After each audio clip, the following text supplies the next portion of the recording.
إن الحمد لله نحمده ونستعينه ونستغفره ونعوذ بالله من شرور أنفسنا ومن سيئات أعمالنا. من يهده الله فهو المهتد ومن يضلل فلا هادي له، وأشهد أن لا إله إلا الله وحده لا شريك له، وأشهد أن محمدا عبده ورسوله أما بعد. E falendrojmë dhe lavdrojmë Allahun e lartësuar ashtu siç e meriton ai xhalla xhalalu. Selamet ja dërgojmë mësuesit të njerëzisë Muhammed Mustafa sallallahu alaihi wasallam, familjes tij, shokëve të tij dhe gjithë besimtarëve të cilët e ndjekin dhe pasojnë rrugën e tij. Qojmë salavat bi Rasulullah alaihi salatu wassalam për arsye se nuk ka lënë gjë për na shpjegoj neve në këtë dinë të mrekullueshëm. Ai ka lënë të bardhë sikur se petku pa asnjë njollë të zezë. Është mundu në të gjitha format dhe mënyrat për të edukuar këtë ummet. Sa që në një hadith të tij, të cilën transmeton Abu Huraira radhiyallahu ta'ala anhu, Resulullah ju ka qasë sahabëve, shokëve të tij duke ju thonë: "E tadruna ma aktharu ma yudkhilu an-nasu an-nar." Ka thonë, a e dini se çka i fut njerëzit më së shumti në zjarr të xhenemit? Shokët e vet kanë qenë shumë të kulturuar dhe të edukuar. Kanë thonë: "Qalu Allahu wa rasuluhu a'lam." Kanë thonë: Allahu dhe i dërguari i tij e di.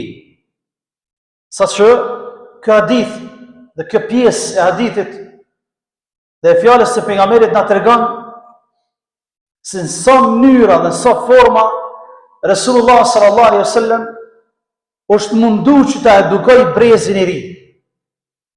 S'kalon mënyrë dhe formë pa na eduku. Mi po shikon e kulturën e shokëve të tij, ku nuk e kanë ditë një përgjigje, nuk janë ngut me dhënë përgjigje, me dhënë po çështo është. Sikur të ne për shembull, është i shumë llojshmëri së profileve të ndryshme në aspektin e fesë këtë përgjigjen. Bon zbon, halal haram. Hoxha prezent, ata këtë përgjigjen veç hoxha rrin. E kulturën që ne kanë dhënë sahabët është që kur i ka pyet Resulullah sallallahu alaihi wasallam: "E tadruna ma akthara ma yudkhilu an-nasu an-nar." A dini se çka i fut më së shumti njerëzit në xhenem? Thonë: "Allahu dhe i dërguari i tij e di." S'ka pas përgjigje. Je nal me ndëgju nga ai që ka dije. Edhe neve na mëson kjo që kur nuk kem dije, mos mi u ças një diçka hit pa dije, sepse Allah azza wa jalla thot: "Inna as-sam'a wal basara wal fu'ad kullu ulaika kana anhu mas'ula." Shikimi, dëgjimi, zemra do të mirë në pyetje në qoftë se ne ju çasemi diçka që nuk kemi njohuri, nuk kemi njohuri. Pastaj Resulullah sallallahu alaihi wasallam ju thot: "فإن أكثر ما يدخل الناس النار الأجوفان الفرج والفم." Më së shumti thotë që i fut njerëzit në zjarrin e xhenemit thotë janë dy. Thotë janë organet gjenitale edhe goja. Që to dy pjesë trupit janë shkaktari më i madh që i fut njerëzit në zjarr të xhenemit. Për arsye se njeriu nëpërmjet amoralitetit fut në zjarr të xhenemit. Allah na ruaj. E Allah azza wa jalla thot: "Wala taqrabu az-zina." Mos ju afroni në asnjë formë kurvnis. Në asnjë formë. Sepse innahu kana fahishatan wa sa'a sabila.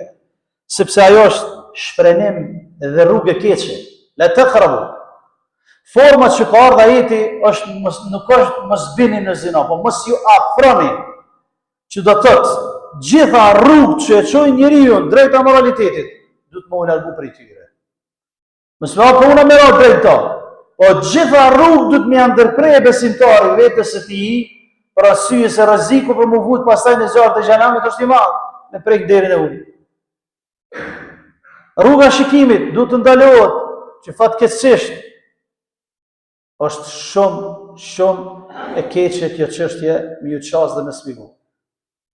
Rruga e telefonit, rruga e kompjuterit, rruga e televizorit, rrugë të ndryshme që ne dalmi në rrugë vendi ku ti qëndron, vendi ku ti han edhe pin, të gjitha munden me qenë rrugë që e çojnë njeriu drejt kësaj vepre të shëmtuar.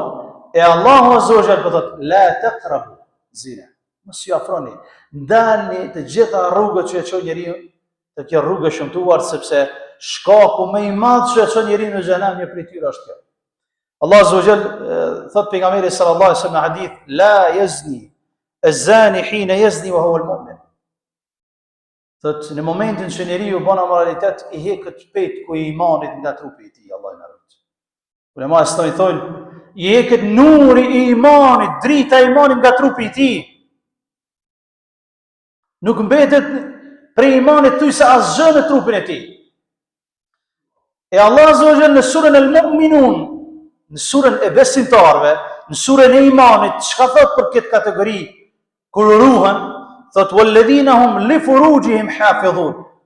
E ata të cilët e ruajnë nderin e tyre i cilëson me iman. Sepse i ka cek në surën Al-Mu'minun, në surën e besimtarëve. Dhe pastaj në fund të ajetit thot: alladhina yarithuna al-firdausa hum fiha khalidun. Këta janë ata të cilët e trashëgojnë xhenetin Firdaus, që e ruajnë nderin e tyre. Allahu na bëj prej tyre ya Rabbel alamin. Dhe na ruaj nga moraliteti neve, juve dhe familjet e juve. Pastaj e dyta, gjuha apo goja, që më së shumti e çon njeriu në xhenem. Për arsye se njeriu mundet me fol haram, mundet me ngran haram, mundet me prek dikën me fjalët e tij. Për këtë pejgamberi sallallahu alaihi wasallam thot: inna ar-rajula la yatakallamu bil kalima. Thot njeriu ka mundësi të flasë në fjalë, la yara fi biha ba'san, që sa ja vendon veshin fare hiç, yahwi biha 70 kharifan. 70 vite thell futet në xhenem, Allah na ruaj. E fol në fjalë, se ja vendon veshin çka të thonë hiç, as e di çka të fol bile. Me ato e meriton hidrimin e Zotit Gjelle Gjalaluhu, 70 vite futet në xhenem. Thellësinë e tij, Allahu na ruaj. Prandaj të dashur vëllezër, duhet kemi kujdes me gjuhën tonë. Duhet kujdesemi se ku po flasmi, çka po flasmi. Pejgamberi sallallahu alaihi wasallam ka thonë besimtari vërtet është ai i cili ose fol mirë ose hesht.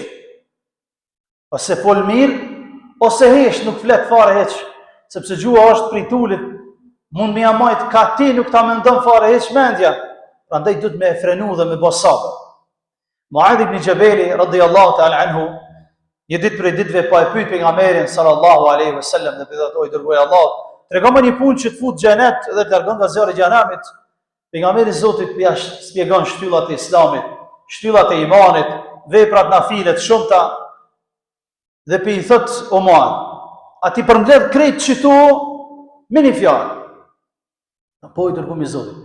Pejgamberi sallallahu alaihi wasallam e ka kap gjuhën e tij dhe i ka thonë kufa alejka hadha. Ka thonë o Muadh, ruje gjuhën. Ruje gjuhën, ruje. Ka thonë ja Rabbi Allah, inna lamu'akhadhuna bima natakallamu bihi. Ka thonë o i dërguri Allahut. Qysh ka thonë na, edhe çka flasmi kena më marr pyetje para Zotit. Çe ka thonë Resulullah? قال ثقلتك أمك يا معاذ. إيه مرة معاذ كثون.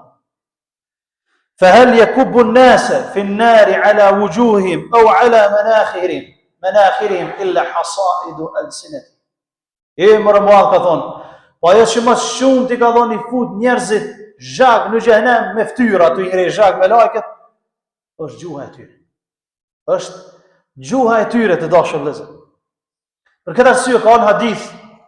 Që të gjitha gjymtyrët e trupit, çdo mëngjes, i drejtohen gjuhës.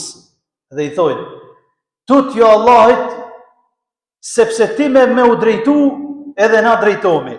Ti me po me deviju, devijojna edhe na. Gjitha gjymtyrët e trupit, i drejtohen gjuhës çdo mëngjes, për arsye se kur lajthi gjuha lajthi tër trupi. Kur gjuha është e kujdesshme, edhe i tër trupi është i kujdesshëm. Dhe i dashur vëllezër, ti mësojmë të dy gjërat të cilat neve mund na çojnë në zjarrin e xhenamit, Zoti na ruaj, largohemi prej tyre, të marrëmi të gjitha masat preventive në mënyrë që besimtari ta ruaj veten e tij, ta ruaj familjen e tij, ta ruaj shoqërinë ku jeton, sepse Allah Azza wa Jalla thotë ja ayyuhalladhina amanu qu anfusakum wa ahlikum nara. O O ju të cilët keni besu, ruani veten e juaj dhe familjet e juaj nga zjarri i xhenamit, duke lutur Allahun azza wa jall që të na ruaj nga zjarri i xhenamit neve dhe juve, familjet tona, familjet e juaja. Duke lutur Allahun azza wa jall që na bëjnë të ndershëm, të dinjitetshëm, flasim mirë ose të heshtme, ta përshëndetmi njëri tjetrin me butësi, me mirësi, qesmi fjalë të buta dhe të mira ndaj njëri tjetrit nga gjuha jonë dhe jo fjalë të vrasda dhe ta godasmi dikën, duke lutur Zotin xhalla wa ala, ashtu siç na ka bashkuar në këtë xhamit, na bashkojnë në xhenetin e tij. أقول قولي هذا وأستغفر الله لي ولكم فاستغفروه من كل ذنب إنه هو الغفور الرحيم.